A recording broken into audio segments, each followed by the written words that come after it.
Amigos telespectadores da Rede Vida de Televisão e do programa Páginas Difíceis da Bíblia.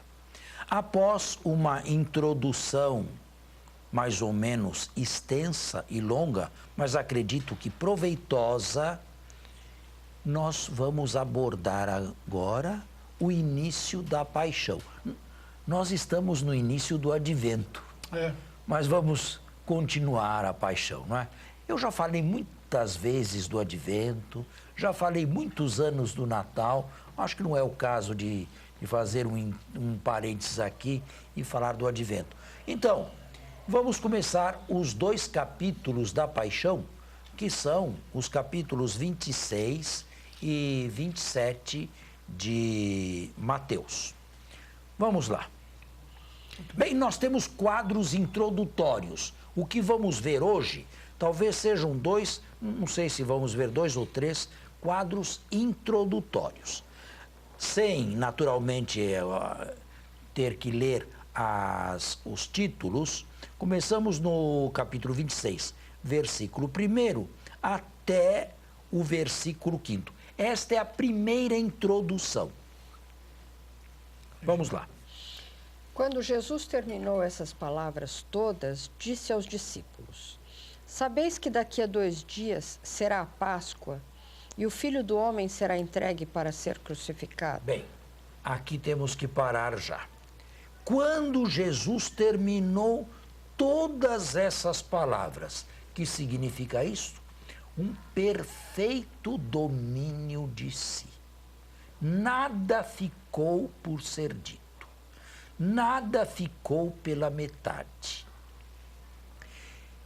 Em segundo lugar, Jesus diz a seus discípulos: sabeis que daqui a 2 dias será a Páscoa. E agora, Mateus começa a ser cronológico.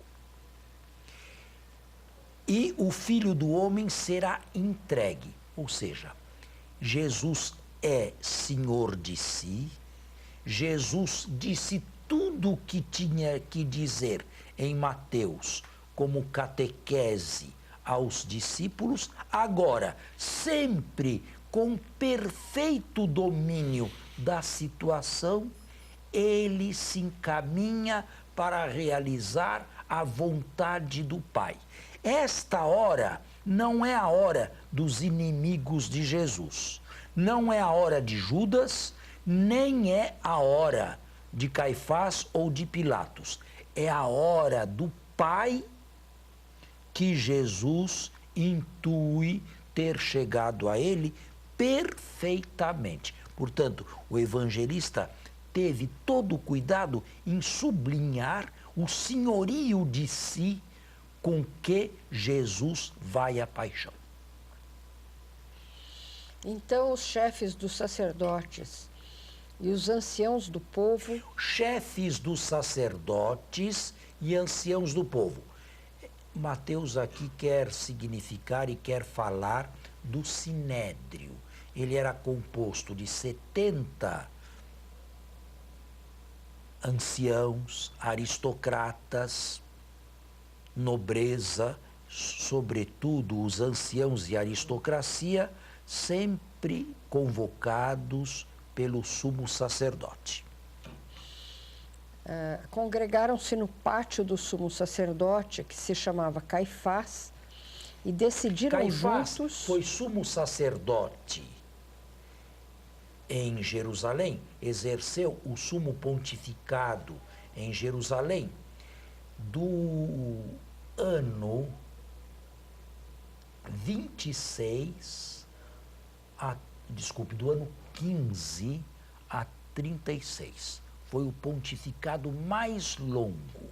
Bem, alguns afirmam que ele realmente começou em 18, mas de 18 a 36 foi um longo pontificado. Foi o pontificado mais longo e isto mostra a influência, o peso político e o jogo de cintura que este Caifás deveria ter com as autoridades romanas, com os procuradores romanos. E nos últimos 10 anos, ele caminhou par e passo com Pilatos. De 26 a 36, os dois exerceram, cada qual a sua função conjuntamente. Eram velhas raposas, se detestavam mutuamente, o romano e o judeu, mas sabiam perfeitamente cooperar juntos quando se tratava do interesse de ambos. Quando Pilatos caiu em desgraça no ano 36 da nossa era, nesse mesmo ano caiu Caifás. Percebe o que significava andar de mãos juntas, mesmo detestando-se um ao outro? E decidiram juntos que prenderiam a Jesus por um ardil e o matariam. Diziam... Portanto, tomar uma decisão maligna, isto é, eliminar alguém que está incomodando. Diziam, contudo, não durante a festa para não haver tumulto no meio do povo. Esta frase última é importante, não durante a festa. Esse plano não será levado a bom termo, será durante a festa. Eles não queriam, mas vão ter que modificar o plano, porque era desígnio de Deus, e o evangelista mostra isso nas entrelinhas, que Jesus fosse entregue e executado e crucificado durante a festa. Percebe? Sim. Como a teologia caminha nas entrelinhas? Eles vão modificar o plano. A hora não é a hora deles, é a hora de Deus e a hora de Jesus. O kairós é o kairós de Deus e o kairós de Cristo. Bem, este é o primeiro quadro introdutório da paixão. Jesus aqui se mostra senhor de si, domina tudo, estabelece ou capta de Deus os momentos decisivos da sua vida. Os que articulavam a paixão terão que se ajustar aos planos de Deus. Segundo quadro introdutório. Este aqui é um pouco mais longo. Vai do versículo 6º até o versículo 13. Estando Jesus em Betânia, em casa de Simão, o leproso... Atenção. Este Simão o leproso, ou a respeito desse Simão leproso, um fariseu, provavelmente nós não conhecemos absolutamente nada. Nem o texto diz que ele tenha provavelmente sido curado por Jesus. Com relação à lepra, eu acho que já falei aqui. Hoje nós entendemos por lepra a famosa doença hanseníase. Mas no texto evangélico, lepra era qualquer doença de pele contagiosa. Podia ser essa hanseníase, sim, e para muitos era, mas podia ser qualquer outra doença de pele que fosse contagiosa, como, por exemplo, rubéola. Que mais? Que outras doenças de pele existem? Sarampo, não sei se existia naquela época sarampo. Não sei. Eu não acredito que na antiguidade existisse sarampo, mas é uma doença de pele também. É uma doença. Catapora é doença de pele. Não sei se essas doenças existiam na antiguidade. Entre os índios aqui no Brasil, parece que não existiam. Antes dos colonos chegarem aqui. Só quando chegou a colonização. Eram doenças de brancos. Não é? De qualquer maneira, doença de pele. Deve ter sido curado, porque senão não podia convidar Jesus. Imagina uma pessoa ser condenada a ficar num leprosário por essa doença de pele comum que tem por aí. Escamação, mas né? naquele tempo não havia leprosário, não? Não, aquele lugar onde eles eram enviados. Eles não eram enviados. Era um buraco. Eles eram enxotados das cidades. Buraco, né? Vivessem onde quisessem. Psoríase. No deserto, onde quisessem. mas fora do Fora da contato cidade. absoluto com qualquer pessoa. E não podiam sequer se aproximarem. Imagina nessa situação com apenas uma psoríase que nem contagiosa é. Tá vendo? Bem, de qualquer maneira, não é ele que ocupa o protagonismo da cena aqui. É apenas um anfitrião. Aproximou-se dele uma mulher trazendo um frasco de alabastro, de perfume precioso, e pôs-se a derramá-lo sobre a cabeça de Jesus. E aqui parece que houve na história da tradição uma conflação é isto, de tradições. Lucas fala de uma pecadora anônima que teria derramado lágrimas aos pés de Jesus e enxugado com seus cabelos na Galileia. Marcos fala de Maria de Betânia. Este evangelho aqui, Mateus, não cita o nome da mulher. Uma tradição bem posterior apresentou Maria Madalena, mas certissimamente não foi Maria Madalena.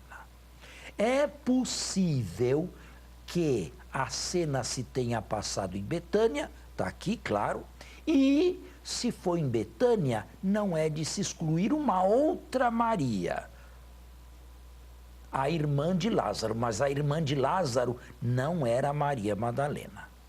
Bem, eu não sei quanto tempo temos ainda temos que fazer um intervalo e voltamos. Para fazer um pouco de luz no que eu acabei de dizer no bloco anterior, existem 3 mulheres. Existe uma pecadora anônima, que é mencionada no Evangelho de Lucas, capítulo 7, na Galileia, que chora os seus pecados aos pés de Jesus. Existe em Betânia uma mulher, Marcos a chama Maria, João está na mesma direção, e esta parece ser a irmã de Lázaro. E existe uma terceira Maria, que não é nenhuma nem outra, mas que é Maria Madalena. Sempre a primeira a ser nomeada nos relatos da paixão e da ressurreição. Bem, continue. Enquanto ele estava à mesa, ao verem isso, os discípulos ficaram indignados. Bem, naturalmente eu fiz uma parte aqui, acho que a frase ficou truncada. Ficou meio estranha. Leia novamente. Estando Jesus em Betânia, em casa de Simão, o leproso, aproximou-se dele uma mulher trazendo um frasco de alabastro de perfume precioso e pôs-se a derramá-lo sobre a cabeça de Jesus, enquanto ele estava à mesa. Ao verem isso, os discípulos ficaram indignados e diziam: a troco do que esse desperdício? Pois isso poderia ser vendido bem caro e distribuído aos pobres. Mas Jesus... Bem, aqui a indignar-se são os discípulos. No Evangelho de João, a se indignar é Judas. Aqui são os 12. Lá é Judas. Marcos diz que Mateus não, mas Marcos, que é a fonte de Mateus, afirma que este perfume havia custado 300 denários. Um denário era o preço de um dia de trabalho de um trabalhador braçal. Portanto, 300 denários é quase um ano de trabalho de um trabalhador braçal. Um perfume caríssimo, um preço inimaginável. Daí há uma certa reticência aqui dos 12, em João de Judas. Bem, não deixa de ter uma certa razão o choque dos discípulos aqui. Jesus havia insistido tanto na condivisão de bens neste evangelho. Jesus havia insistido tanto no desapego, mas agora recebe um banho de 300 denários, quase um ano de um trabalhador braçal na Palestina do seu tempo. Como justificar este gesto da mulher? Bom, em primeiro lugar, é Jesus quem o justifica, não somos nós, não são os exegetas. O que Jesus diz? Mas Jesus, ao perceber essas palavras, disse-lhes: Por que aborreceis a mulher? Ela, de fato, praticou uma boa ação para comigo. Ela, de fato, praticou uma boa ação. Jesus saiu-lhe ao encontro e a defendeu peremptoriamente. Ela realizou uma boa ação. Que se pode entender desta afirmação de Jesus? Bem, mais adiante ele vai dizer: pobres sempre tereis convosco, mas a mim não sempre. Isso. É verdade. E um capítulo antes, ele havia dito: tudo o que fizestes ao menor daqueles que creem em mim, a mim o fizestes. Isto é, Jesus, um capítulo antes, se identificou com todos os pobres e necessitados e sofredores deste mundo aqui. Mas, no texto e nas entrelinhas, o evangelista parece colocar não só uma palavra de defesa da mulher na boca de Jesus, mas querer transmitir aos leitores que existem exceções. Existem exceções mesmo quando se trata do serviço aos pobres. O serviço aos pobres não deve de forma nenhuma ser negligenciado. Nem de forma nenhuma deve ser banido ou desprezado. Mas há uma exceção. A exceção é o próprio Jesus. A exceção é uma ação boa, feita com pureza de coração ao próprio Jesus. Agora, esta mulher poderia ter o que em mente ao ungir Jesus? Ela poderia ter em mente uma unção messiânica, mas não acredito que ela pensasse numa unção régia ou messiânica. Ela podia ter em mente uma unção fúnebre. E de resto, quando Jesus foi descido da cruz, parece que não houve tempo de embalsamá-lo, ou pelo menos perfumar o corpo, como era costume, por causa da pressa do dia seguinte, o sábado e a Páscoa naquele ano. E ele já saberia disso. Para Jesus, que sabia que havia chegado a sua hora, aquela mulher, sem o imaginar, Sim. preparou-lhe o corpo por antecipação para a sepultura. Por isso ele admitia. Portanto, na mente de Jesus, ela estava antecipando uma honra fúnebre que ele, Jesus, não teria após a morte. Essas mesmas mulheres vão aparecer no final, com aromas para ungir o corpo de Jesus, passado o sábado, no primeiro dia da semana, mas encontraram o sepulcro vazio. Portanto, o corpo de Jesus, se foi ungido, o foi neste momento aqui. Está bem claro? Claro, eu acho que os próximos versículos vão de encontro aí com o que o senhor está explicando. Mas agora eu quero, antes dos próximos versículos, eu quero dar a importância feminina desta segunda introdução. Os discípulos vão desaparecer já. Vão abandonar Jesus e vão debandar. Essas mulheres vão tomar o lugar dos discípulos. Elas aparecem aqui e elas não desaparecem mais da trama da paixão. Elas, não eles, estão aos pés da cruz de Jesus e elas, não eles, receberão a a aparição de Jesus ressuscitado nas cercanias do túmulo encontrado vazio. Certo.